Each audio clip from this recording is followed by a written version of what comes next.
5ই August আমাদেরকে আল্লাহ তাআলা বিজয় দান করেছে। আমি বলতে চাই যে আওয়ামী লীগ যে স্বপ্ন দেখেছিল আসলে ওটা হলো মিথ্যা, ওটা কাল্পনিক। জনাব রেজাউল করিম, শ্রমিক কল্যাণ ফেডারেশন সভাপতি, পাবনা জেলা শাখা।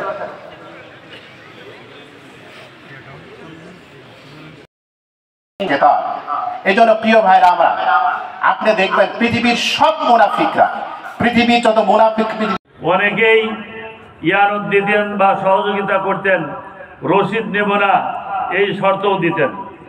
তো আলহামদুলিল্লাহ সেই পরিবেশ দীর্ঘ 17 বছর পরে চলে গেছে। 5ই আগস্টের পরে নতুন বাংলাদেশের সম্ভব। আমি বলি যে আমি 5-6 বার দিয়েছি জেলখানায়, সেখানে গেলে আমার কোরআন মধ্যে তেলাওয়াত দ্বিগুণ 3 গুণ হয়ে যেত, 4 গুণ হয়ে যেত। মাসে 2টা খতম করতে পারত না, অথচ এখন 1 বছরেও খতম হয় না। সেই দলের প্রতিরোধ করা সম্ভব? জোরে বলুন সম্ভব? সম্ভব নয়। এই জন্য আগামী দিনে আমি বলবো আল্লাহ আমাদের একটা স্বাধীন হাসপাতালে নিয়ে যাওয়া হলো, রাজশাহী মেডিকেল কলেজ হাসপাতালে। বেলাডুবা রাত ওনার জ্ঞান ফিরে, স্যালাইন অপারেশন করার পরে ওনার জ্ঞান ফিরে। জ্ঞান ফেরার পরে উনি বলেছিলেন